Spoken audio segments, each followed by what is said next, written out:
Okay, let's get started by wetting the brush and taking our Prussian blue.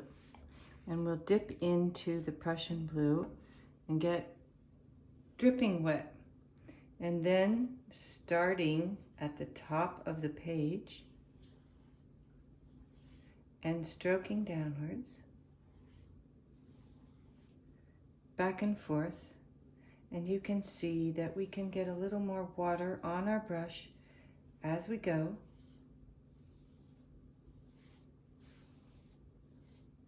And more water coming down until we get to a very light place. Then we're just going to do it all over again. Now some people will say, oh, I'd like to stroke from left to right, especially if I'm right-handed. And there will be those who say, but I'm left-handed. I'll stroke from left to right and keep going down this way to get it lighter and lighter. I personally like to go back and forth.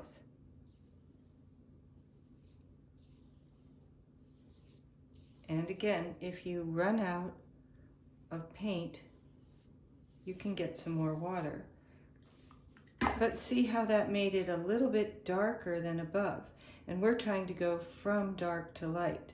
So I'm going to just take a semi-dry brush and swipe off some of that color. So you do have to be careful when adding water that you get clean water so that you can get the blue lighter and lighter. And there came a little sneak of yellow. That's okay. We're going to move on now to the red. And we'll dip right into the red and we'll get it quite rich because we're going for a deep night purple. And as you can see, that is quite a beautiful color. I'm going to go back and forth on it a few times so we can get the lavender quality. And then we're going to keep going down the page, back and forth for this beautiful cooling blue.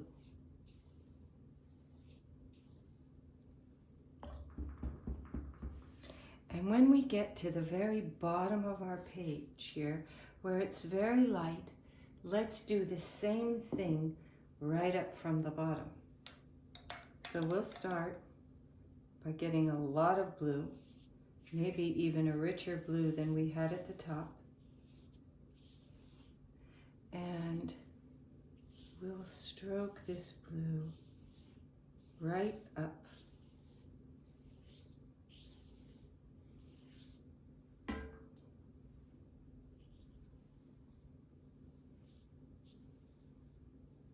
Right across that little yellow I got. And I'll stop right there. And now I'm going to go to the red. And I'm going to get a lot of that on there too. And I'm going to get a really rich red violet here.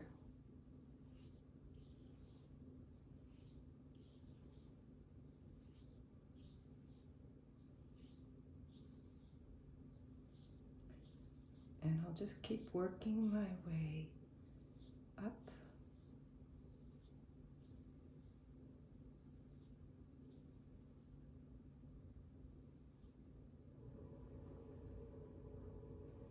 And that's where I'm going to let it rest.